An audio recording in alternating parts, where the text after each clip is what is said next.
नमस्कार दोस्तों, आपके अपने चैनल हमारे संस्कार में आपका बहुत बहुत स्वागत है। चैत्र नवरात्रि का तीसरा दिन माँ चंद्रघंटा को समर्पित है। इस दिन माँ चंद्रघंटा का पूजन विधि विधान के साथ किया जाता है। माँ चंद्रघंटा का रूप बेहद ही सुंदर, मोहक और अलौकिक है। चंद्र के समान सुंदर माँ के इस रूप से दिव्य सुगंधियों और दिव्य ध्वनियों का एहसास होता रहता है। माँ का यह स्वरूप परम शांतिदायक और कल्याणकारी है। माता चंद्रघंटा के मस्तक पर घंटे के आकार का अर्धचंद्र है, इसीलिए इन्हें चंद्रघंटा माँ कहा जाता है।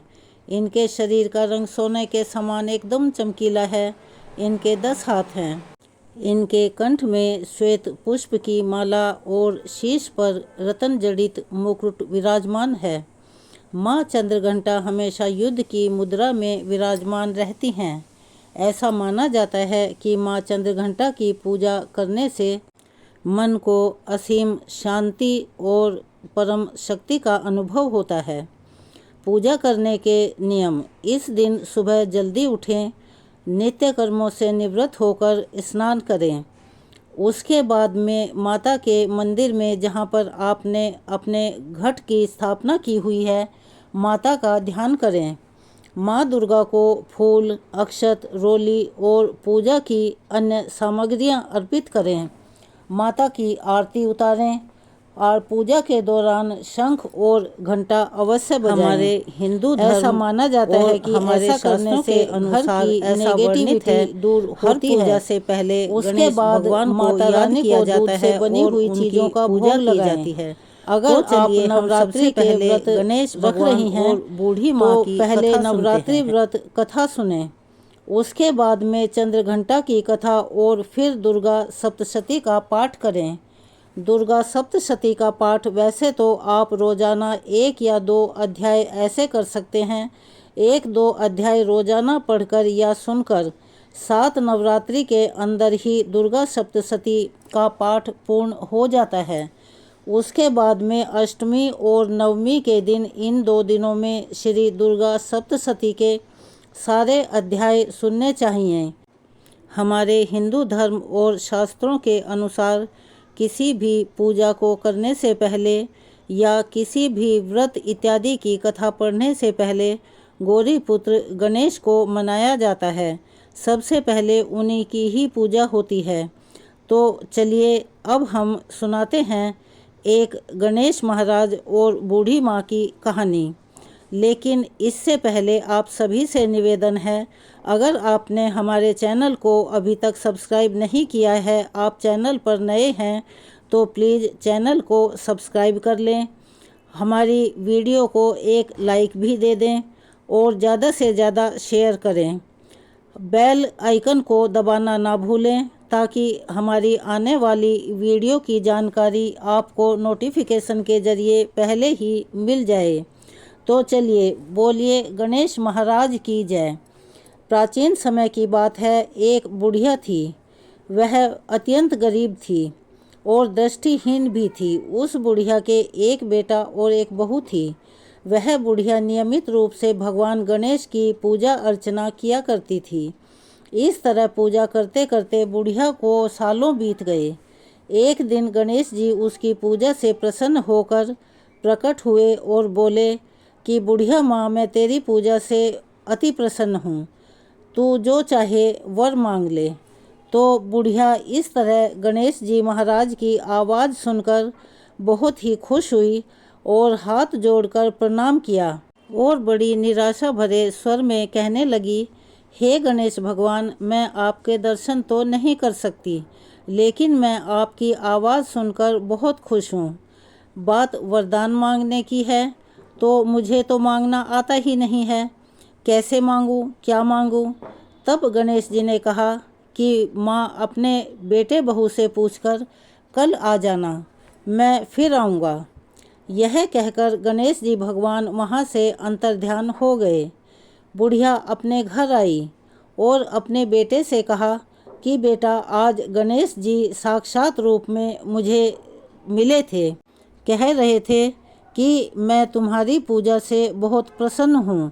तू कोई वरदान मांगना चाहती है तो मांग ले, लेकिन मुझे समझ में नहीं आया कि मैं क्या मांगूँ। अब तो गणेश भगवान ने कहा कि अपने बेटे से पूछकर मांग लेना। अपनी माँ की बात सुनकर उसके बेटे ने कहा कि माँ, तू खूब सारा धन मांग।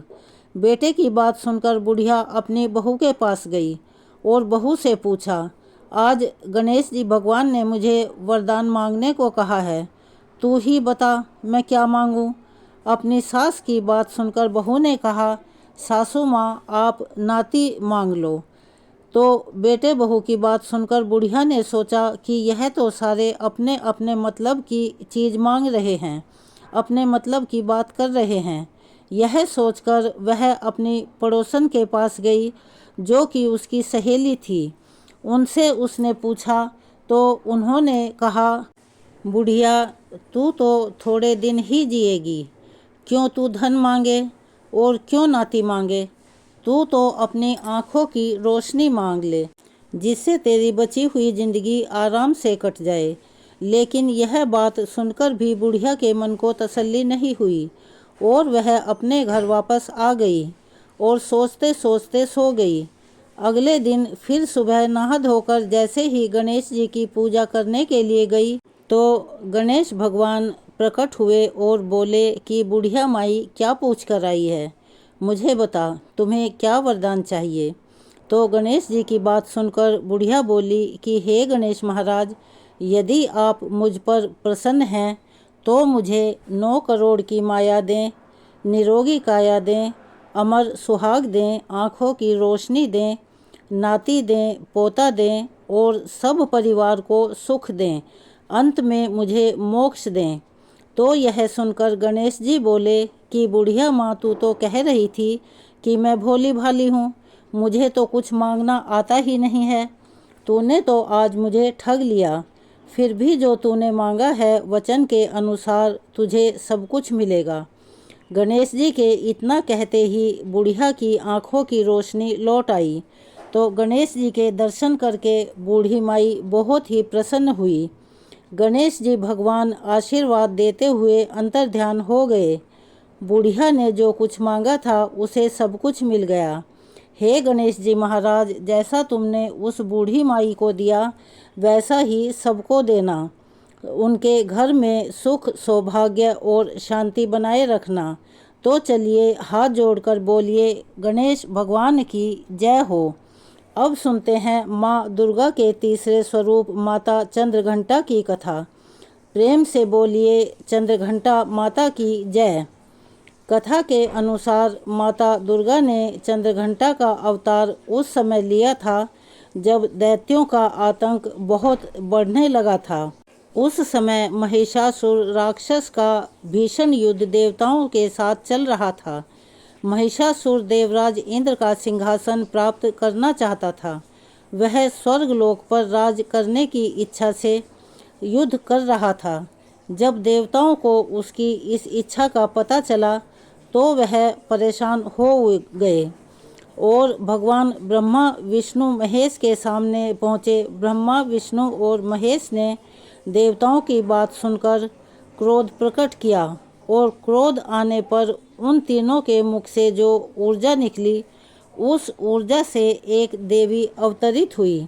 उस देवी को भगवान शंकर ने अपना त्रिशूल, भगवान विष्णु ने अपना चक्र, इंद्र ने अपना घंटा, सूर्य ने अपना तेज और तलवार और सिंह प्रदान किया। इन सब चीज़ों के मिलने के बाद माँ चंद्रघंटा ने महिषासुर का वध करके देवताओं की रक्षा की थी। आइए इसी के बारे में विस्तार से जानते हैं दुर्गा सप्तशती का तीसरा अध्याय। इस अध्याय को सुनने से दुश्मनों से छुटकारा मिलता है। यदि बिना कारण के लोग बाग आपके शत्रु बन रहे हैं और आपको नुकसान पहुंचा रहे हैं, आप नहीं जान पा रहे हैं कि ऐसा कौन कर रहा है, तो यह पाठ उसमें बहुत ही लाभदायक होता है। तीसरे अध्याय में सेनापतियों सहित महिषासुर के वध के बारे में बताया गया है।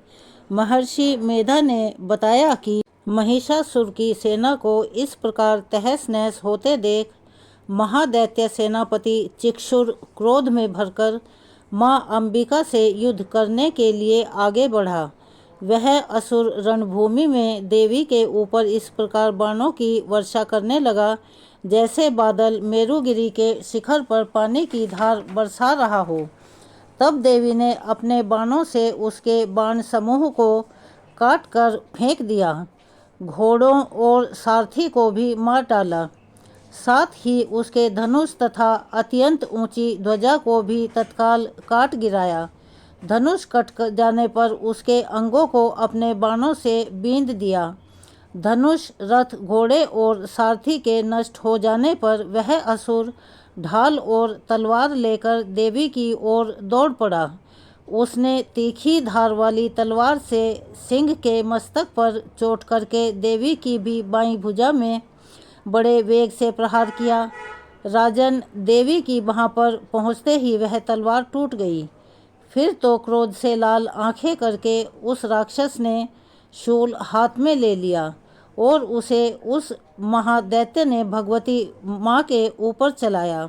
वह शूल आकाश से गिरते हुए सूर्यमंडल की भांति अपने तेज से प्रज्वलित हो उठा। उस शूल को अपनी ओर आते देख देवी ने भी शूल का प्रहार किया। उससे राक्षस के शूल के 100 टुकड़े हो गए। साथ ही महादैत्य चिक्षुर की भी धज्जियां उड़ गई। वह अपने प्राणों से हाथ धो बैठा।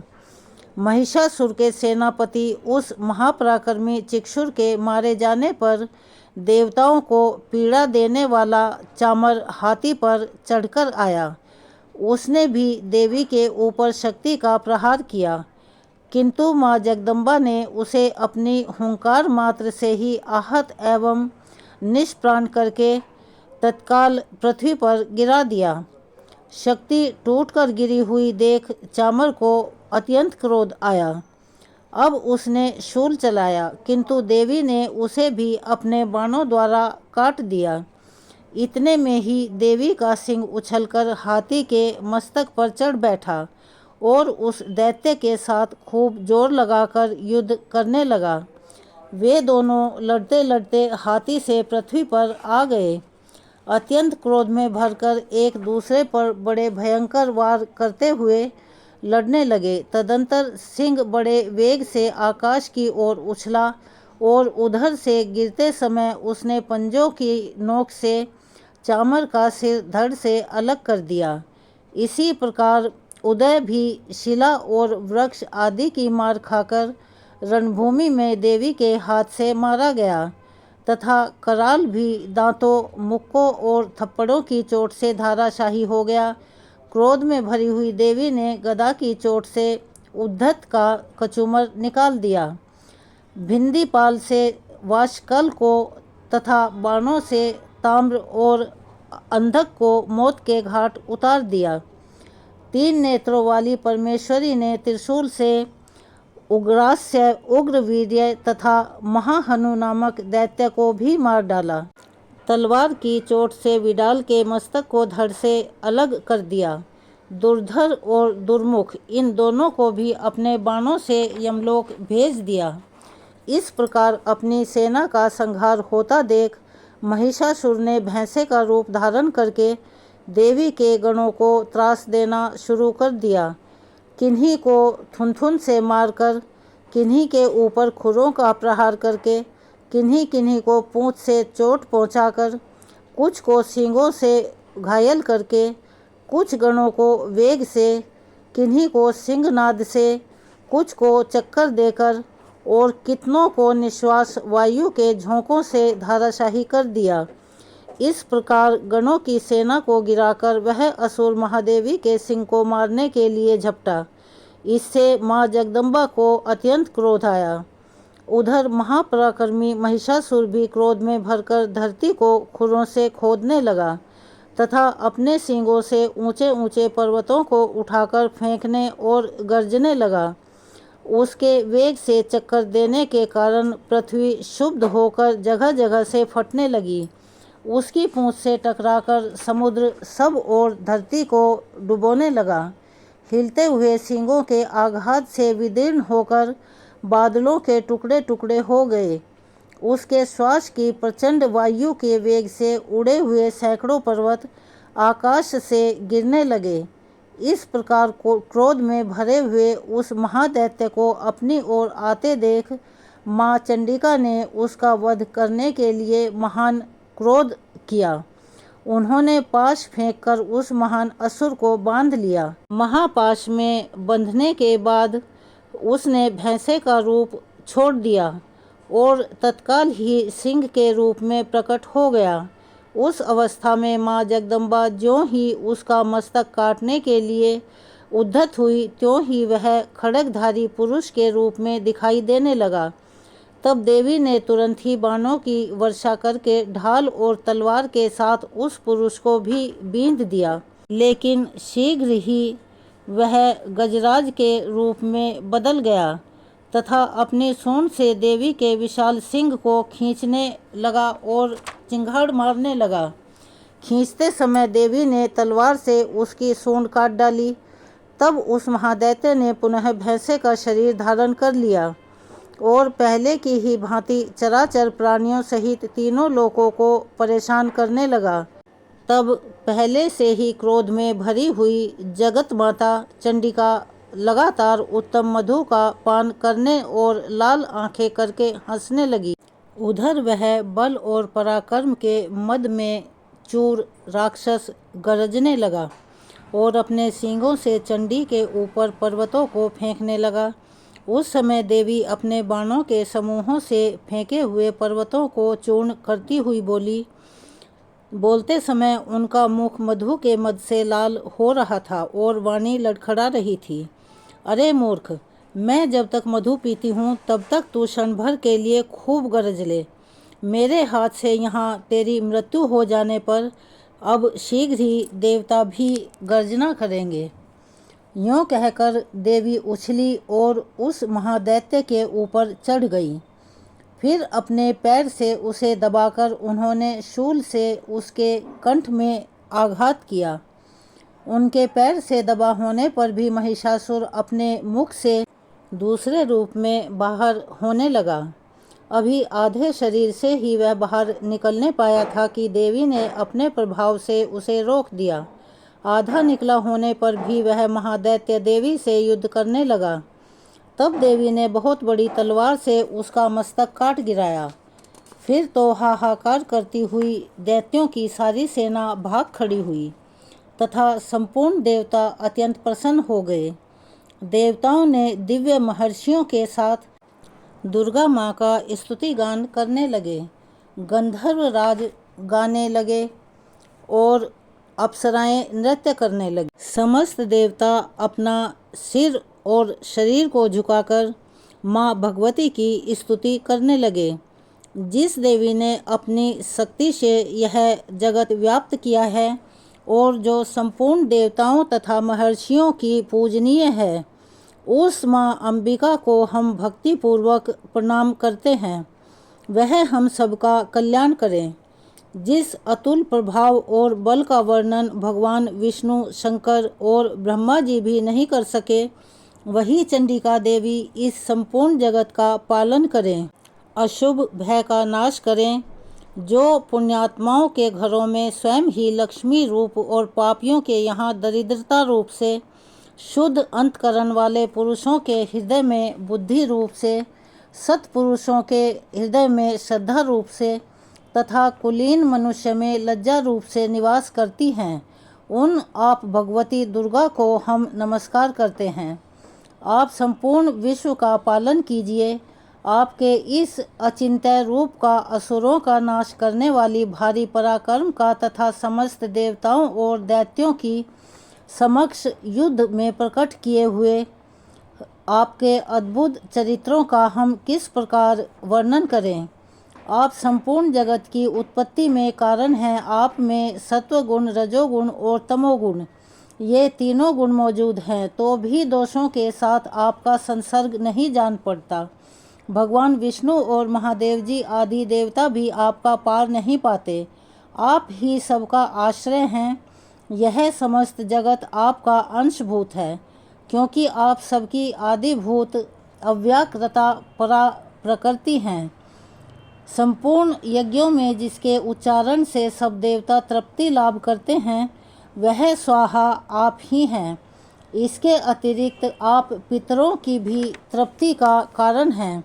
अतएव सब लोग आपको स्वधा भी कहते हैं, जो मोक्ष की प्राप्ति का साधन है, अचिंत्य महाव्रत स्वरूपा है, समस्त दोषों से रहित है, जितेंद्रिय तत्व को ही सार वस्तु मानने वाले तथा मोक्ष की अभिलाषा रखने वाले मुनिजन जिसका अभ्यास करते हैं, वह भगवती परा विद्या आप ही हैं। आप शब्द रूपा हैं, अत्यंत निर्मल ऋग्वेद, यजुर्वेद तथा उद्गीत के मनोहर पदों के पाठ से युक्त सामवेद का भी आधार आप ही हैं। आप छहों ऐश्वर्यों से युक्त हैं। इस विश्व की उत्पत्ति एवं पालन के लिए खेती एवं आजीविका के रूप में प्रकट हुई हैं। आप संपूर्ण जगत की घोर पीड़ा का नाश करने वाली हैं, जिससे समस्त शास्त्रों के सार का ज्ञान होता है। वह मेधा शक्ति आप ही हैं। दुर्गम भवसागर से पार उतारने वाली दुर्गा देवी भी आप ही हैं। आपकी कहीं भी आसक्ति नहीं है। कैटभ के शत्रु भगवान विष्णु के वक्ष स्थल में एकमात्र निवास करने वाली भगवती लक्ष्मी तथा भगवान चंद्रशेखर द्वारा सम्मानित गौरी देवी भी आप ही हैं। आपका मुख मंद मुस्कान से सुशोभित निर्मल पूर्ण चंद्रमा के बिंब का अनुकरण करने वाला और उत्तम सुवर्ण की मनोहर कांति से कमनीय है। तो भी उसे देखकर महिषासुर को क्रोध हुआ और सहसा उसने आप पर प्रहार कर दिया। यह बड़े आश्चर्य की बात है। देवी वही मुख जब क्रोध से युक्त होने पर उदय काल के चंद्रमा की भांति लाल और तनी हुई भौहों के कारण विकराल हो उठा, तब उसे देखकर जो महिषासुर के प्राण तुरंत नहीं निकल गए, यह उससे भी बढ़कर आश्चर्य की बात है।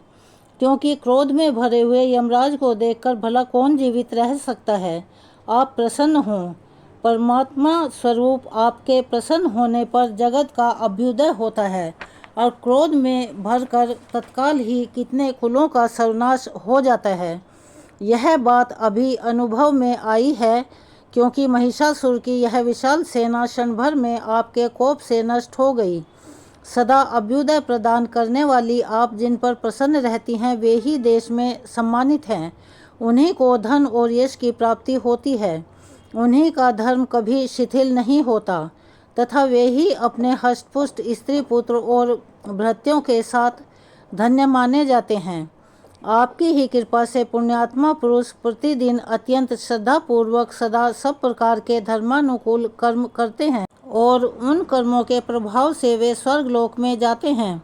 इसीलिए आप तीनों लोकों में निश्चय ही मनोवांछित फल देने वाली हैं।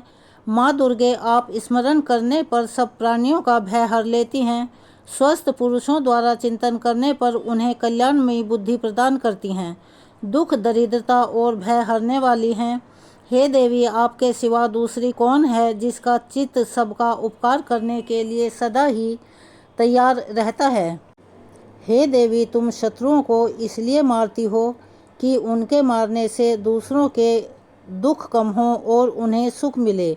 वह चाहे नरक में जाने के लिए चिरकाल तक पाप करता रहे, किंतु तुम्हारे साथ युद्ध करके सीधे स्वर्ग को चले जाएं।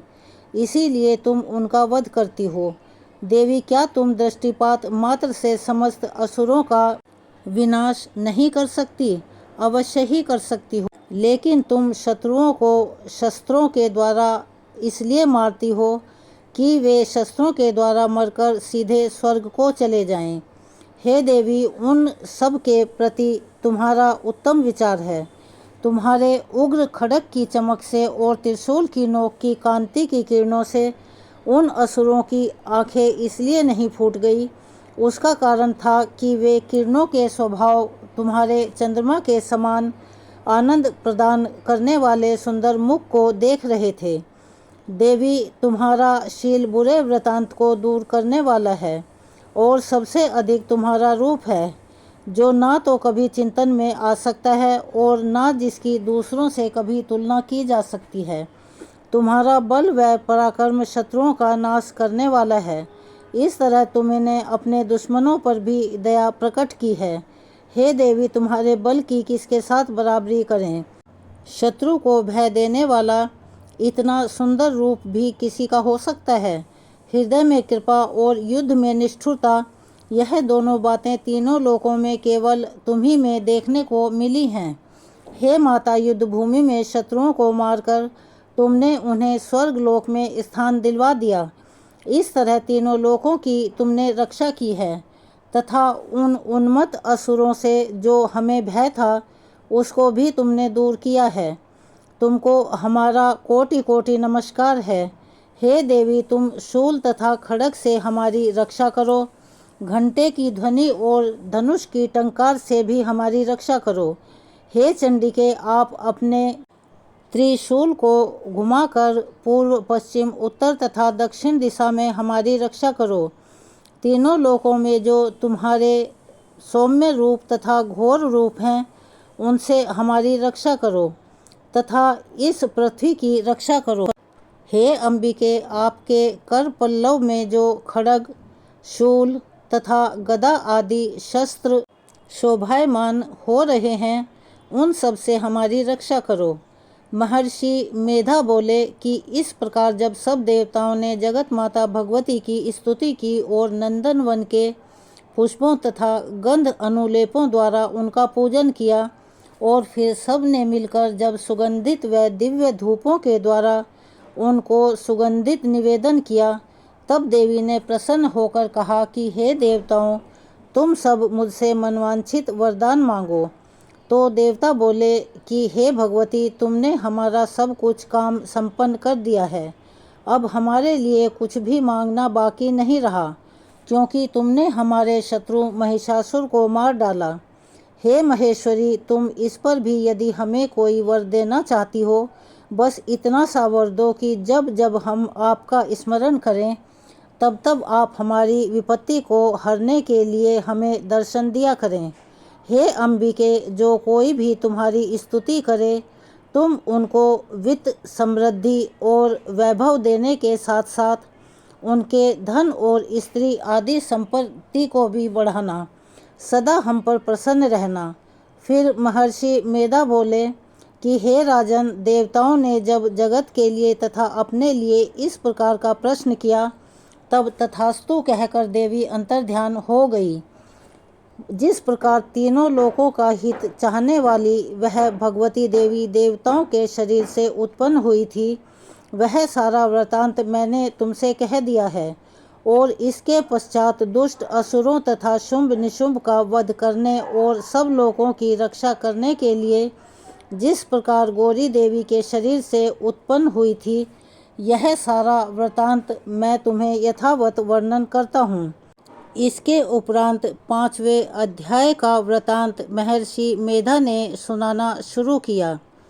पूर्व काल में शुंभ निशुंभ नामक असुरों ने अपने बल के घमंड से इंद्र का त्रिलोक का राज्य और यज्ञों के भाग छीन लिए। वह दोनों इसी प्रकार सूर्य, चंद्रमा, धर्मराज और वरुण के अधिकार भी छीनकर स्वयं ही उनका उपयोग करने लगे। वायु और अग्नि का कार्य भी खुद करने लगे। इसके पश्चात उन्होंने जिन देवताओं का राज्य छीना था, उनको अपने अपने स्थान से निकाल बाहर किया। उन दोनों महान असुरों तथा उनके द्वारा निकाले हुए देवताओं ने अपराजिता देवी का स्मरण किया कि हे देवी, आपने हमें वर दिया था कि मैं तुम्हारी संपूर्ण विपत्ति के समय आपकी मदद करूंगी, उन्हें नष्ट करके रक्षा करूंगी। ऐसा विचार कर सब देवता हिमालय पर गए और भगवती विष्णु माया की स्तुति करने लगे। देवताओं ने कहा कि हे देवी, आपको हमारा नमस्कार है, शिव को नमस्कार है, प्रकृति और भद्रा को नमस्कार है। हम लोग रुद्र, नित्या और गौरी को भी नमस्कार करते हैं। नैरति, राजाओं की लक्ष्मी तथा सर्वाणी स्वरूपा आप जगदम्बा को, दुर्गा, दुर्गपारा, सारा, सर्वकारिणी ख्याति कृष्णा, धूम्रा देवी को सदा नमस्कार है। अत्यंत सौम्य तथा अत्यंत रौद्र रूपा देवी को भी नमस्कार करते हैं। उन्हें हमारा बारंबार प्रणाम है। जगत की आधारभूता कृति देवी को, जो देवी सब प्राणियों में विष्णु माया के नाम से कही जानी जाती है, उनको नमस्कार है। उन्हें कोटि कोटि प्रणाम है। जो देवी सब प्राणियों में चेतना कहलाती है, सब प्राणियों में बुद्धि रूप से स्थित है, जो सब प्राणियों में निद्रा रूप में स्थित है, सब प्राणियों में सुधा रूप में स्थित है, जो देवी सब प्राणियों में छाया रूप में स्थित है, सब प्राणियों में शक्ति रूप से स्थित है, सब प्राणियों में तृष्णा रूप से स्थित है, उनको बारंबार नमस्कार है। सब प्राणियों में शांति क्षमा रूप से स्थित है, उनको बारंबार प्रणाम है। जो देवी सब प्राणियों में जाति रूप में स्थित है, लज्जा रूप में स्थित है, शांति रूप से स्थित है, उनको बारंबार प्रणाम है। जो देवी सब प्राणियों में श्रद्धा रूप में स्थित है, उन्हें कांति रूप में स्थित है, और सभी प्राणियों में लक्ष्मी रूप में स्थित है, उनको बारंबार प्रणाम है। जो देवी सभी प्राणियों में व्रती रूप में स्थित है, स्मृति रूप में स्थित है, दया रूप में स्थित है, तुष्टि रूप में स्थित है, माता रूप में स्थित है, भ्रांति रूप में स्थित है, उनको बारंबार नमस्कार है। जो जीवों के इंद्रिय वर्ग की अधिष्ठात्री देवी एवं सब प्राणियों में सदा व्याप्त रहने वाली व्याप्ति देवी को बारंबार नमस्कार है। जो देवी चैतन्य रूप से इस संपूर्ण जगत को व्याप्त करके स्थित है, उनको बार बार नमस्कार है। पूर्व काल में अपने अभीष्ट की प्राप्ति होने से देवताओं ने जिनकी स्तुति की तथा देवराज इंद्र ने बहुत दिनों तक जिनका सेवन किया, वह कल्याण की साधना भूता ईश्वरी हमारा कल्याण और मंगल करें तथा सारी आपत्तियों का नाश कर डालें। उदंड दैत्यों से सताए हुए हम सभी देवता जिन परमेश्वरी को इस समय नमस्कार करते हैं तथा जो भक्ति से विनम्र पुरुषों द्वारा स्मरण की जाने पर तत्काल ही संपूर्ण विपत्तियों का नाश कर देती हैं, हे जगदम्बा हमारा संकट दूर करें। मेधा ऋषि कहते हैं, राजन, इस प्रकार जब देवता स्तुति कर रहे थे, उस समय पार्वती देवी गंगा जी के जल में स्नान करने के लिए वहां आईं। उन सुंदर भौहों वाली भगवती ने देवताओं से पूछा, आप लोग यहाँ किसकी स्तुति करते हैं? तब उन्हीं के शरीर कोश से प्रकट हुई शिवा देवी बोली, शुंभ दैत्य से तिरस्कृत और युद्ध में निशुंभ से पराजित हो यहाँ एकत्रित हुए ये समस्त देवता मेरी ही स्तुति कर रहे हैं। पार्वती जी के शरीर कोश से अंबिका का प्रादुर्भाव हुआ था, इसीलिए वे समस्त लोकों में कौशिकी कही जाती हैं। कौशिकी के प्रकट होने के बाद पार्वती देवी का शरीर काले रंग का हो गया था, अतः वे हिमालय पर रहने वाली कालिका देवी के नाम से विख्यात हुई। तदंतर शुंभ निशुंभ के भ्राता चंडमुंड वहां आए और उन्होंने परम मनोहर रूप धारण करने वाली अंबिका देवी को देखा। फिर वे शुंभ के पास जाकर बोले, महाराज, एक अत्यंत मनोहर स्त्री है जो अपनी दिव्य कांति से हिमालय को प्रकाशित कर रही है। वैसा उत्तम रूप कहीं किसी ने भी कभी नहीं देखा होगा। असुरेश्वर, पता लगाइए वह देवी कौन है और उसे ले आइए। स्त्रियों में तो यह रत्न है, उसका प्रत्येक अंग बहुत ही सुंदर है तथा वह अपने श्री अंगों की प्रभा से संपूर्ण दिशाओं को आलोकित कर रही है। राक्षसों ने कहा, दैत्यराज, अभी वह हिमालय पर ही मौजूद है, आप उसे देख सकते हैं। हे प्रभु, तीनों लोकों में मणि, हाथी और घोड़े आदि जितने भी रत्न हैं, वे सब इस समय आपके घर में शोभायमान हैं। हाथियों में रत्नभूत ऐरावत, यह पारिजात का वृक्ष और उच्चैश्रवा घोड़ा, यह सब आपने इंद्र से लिया है। हंसों से जुता हुआ यह विमान भी आपके आंगन में शोभा पाता है। यह रत्नभूत अद्भुत विमान जो पहले ब्रह्मा जी के पास था, अब आपके यहाँ लाया गया है। यह महापद्म नामक निधि आप कुबेर से छीन कर लाए हैं।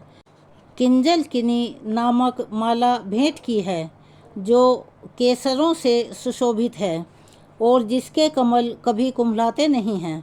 सुवर्ण की वर्षा करने वाला वरुण का छत्र भी आपके घर में शोभा पा रहा है, तथा यह श्रेष्ठ रथ जो पहले प्रजापति के अधिकार में था, अब आपके पास मौजूद है। हे दैत्यराज, मृत्यु की उत्क्रांतिदा नाम वाली शक्ति भी आपने छीन ली है, तथा वरुण का पाश और समुद्र में होने वाले सब प्रकार के रत्न आपके भाई निशुंभ के अधिकार में हैं। अग्नि ने भी स्वतः शुद्ध किए हुए 2 वस्त्र आपकी सेवा में अर्पित किए हैं। दैत्यराज, इस प्रकार सभी रत्न आपने एकत्र कर लिए हैं। फिर जो यह स्त्रियों में रत्न रूप कल्याणमयी देवी है, इसे आप क्यों नहीं अपने अधिकार में कर लेते। मेधा ऋषि कहते हैं, चंडमुंड का यह वचन सुनकर शुंभ ने महादैत्य सुग्रीव को दूत बनाकर देवी के पास भेजा और कहा, तुम मेरी आज्ञा से उसके सामने ये बातें कहना और ऐसा उपाय करना जिससे प्रसन्न होकर वह शीघ्र ही खुद यहाँ आ जाए। वह दूत पर्वत के अत्यंत रमणीय प्रदेश में जहाँ देवी मौजूद थी वहाँ गया और मधुर वाणी में कोमल वचन में बोला, हे देवी, दैत्यराज शुंभ इस समय तीनों लोकों के परमेश्वर हैं। मैं उन्हीं का भेजा हुआ दूत हूँ और यहाँ तुम्हारे ही पास आया हूँ। उनकी आज्ञा सदा सब देवता एक स्वर से मानते हैं, कोई उसका उल्लंघन नहीं कर सकता। वे संपूर्ण देवताओं को परास्त कर चुके हैं कि उन्होंने तुम्हारे लिए जो संदेश दिया है उसे ध्यान से सुनो। संपूर्ण त्रिलोकी मेरे अधिकार में है, देवता भी मेरी आज्ञा के अधीन चलते हैं। संपूर्ण यज्ञों के भागों को मैं ही पृथक पृथक भोगता हूँ। तीनों लोकों में जितने श्रेष्ठ रत्न हैं वे सब मेरे अधिकार में हैं। देवराज इंद्र का वाहन ऐरावत, जो हाथियों में रत्न के समान है, मैंने छीन लिया है। क्षीर सागर का मंथन करने से जो अश्व रत्न उच्च सर्वा प्रकट हुआ था, उसे देवताओं ने मेरे पैरों पर पड़कर समर्पित किया है। सुंदरी, उनके सिवाय और भी जितने रत्नभूत पदार्थ देवताओं, गंधर्वों और नागों के पास थे, वे सब मेरे ही पास आ गए हैं। हम लोग तुम्हें संसार की स्त्रियों में रत्न मानते हैं, अतः तुम हमारे पास आ जाओ, क्योंकि रत्नों का उपभोग करने वाले हम ही हैं। चंचल कटाक्षों वाली सुंदरी, तुम मेरी या मेरे भाई की महापराक्रमी निशुंभ की सेवा में आ जाओ, क्योंकि तुम रत्न स्वरूपा हो। मेरा वरण करने से तुम्हें तुलना रहित महान ऐश्वर्य की प्राप्ति होगी। अपनी बुद्धि से यह विचार कर तुम मेरी पत्नी बन जाओ। मेधा ऋषि आगे कहते हैं, दूत के यूँ कहने पर कल्याणमयी भगवती दुर्गा देवी, जो इस जगत को धारण करती हैं, मन ही मन गंभीर भाव से मुस्कुराईं और इस प्रकार बोली, दूत, तुमने सत्य कहा है, इसमें तनिक भी झूठ नहीं है। शुंभ इस समय तीनों लोकों का स्वामी है और निशुंभ भी उसी के समान पराक्रमी है, किंतु इस विषय में मैंने जो प्रतिज्ञा कर रखी है उसे मिथ्या कैसे करूं? मैंने अपनी अल्प बुद्धि के कारण पहले से जो प्रतिज्ञा ली हुई है उसे सुनो। जो मुझे संग्राम में जीत लेगा, मेरे अभिमान को चूर कर देगा, तथा संसार में जो मेरे समान बलवान होगा वही मेरा स्वामी होगा। इसीलिए शुंभ अथवा महादैत्य निशुंभ स्वयं ही यहाँ पधारें और मुझे जीतकर शीघ्र ही मेरा पानी ग्रहण कर लें। इसमें विलंब की क्या आवश्यकता है? दूत ने कहा, हे देवी, तुम घमंड से भरी हो, मेरे सामने ऐसी बातें ना करो। तीनों लोकों में कौन ऐसा पुरुष है जो शुंभ निशुंभ के सामने खड़ा हो सके? हे देवी, अन्य दैत्यों के सामने भी सारे देवता युद्ध में नहीं ठहर सकते, फिर तुम अकेली स्त्री होकर कैसे ठहर सकती हो? जिन शुंभ निशुंभ दैत्यों के सामने इंद्र आदि सब देवता भी युद्ध में खड़े नहीं हुए, उनके सामने तुम स्त्री होकर कैसे जाओगी? इसीलिए तुम मेरे ही कहने से शुंभ निशुंभ के पास चली चलो। ऐसा करने से तुम्हारे गौरव की रक्षा होगी, अन्यथा जब वे केश पकड़कर तुम्हें घसीटेंगे तब तुम्हें अपनी प्रतिष्ठा खोकर उनके साथ जाना पड़ेगा। देवी ने कहा, तुम्हारा कहना तो ठीक है, शुंभ बलवान है और निशुंभ भी बड़े पराक्रमी है, किंतु क्या करूं? मैंने पहले बिना सोचे समझे प्रतिज्ञा कर ली थी। अतः अब तुम बताओ, मैंने तुमसे जो कुछ कहा है वह सब दैत्यराज से आदरपूर्वक कहना। इसके पश्चात जो वो उचित समझें वो करें। इस तरह 5वां अध्याय समाप्त होता है। माँ दुर्गा से निवेदन है, हाथ जोड़कर क्षमा प्रार्थी हूँ कि अगर कहीं किसी शब्द के उच्चारण में कोई भूल चूक हुई हो तो कृपया मुझे माफ़ करें। अपने भक्तों पर हमेशा अपनी कृपा दृष्टि बनाए रखना। आप सभी से निवेदन है, अगर आपने अभी तक हमारे संस्कार चैनल को सब्सक्राइब नहीं किया है तो ज़रूर करें। साथ में बेल आइकन को भी दबाना ना भूलें ताकि आने वाली वीडियो का नोटिफिकेशन सबसे पहले आप तक पहुंचे। आप माता रानी की कृपा से स्वस्थ रहें, सुखी रहें, समृद्ध रहें। हम आपके लिए ऐसी ही कथाएं लेकर आते रहें। हमें अपना सहयोग प्रदान करें। मेरे साथ एक बार सच्चे मन और श्रद्धा के साथ बोलिए, जयकारा शेरा वाली दा बोल, सांचे दरबार की जय।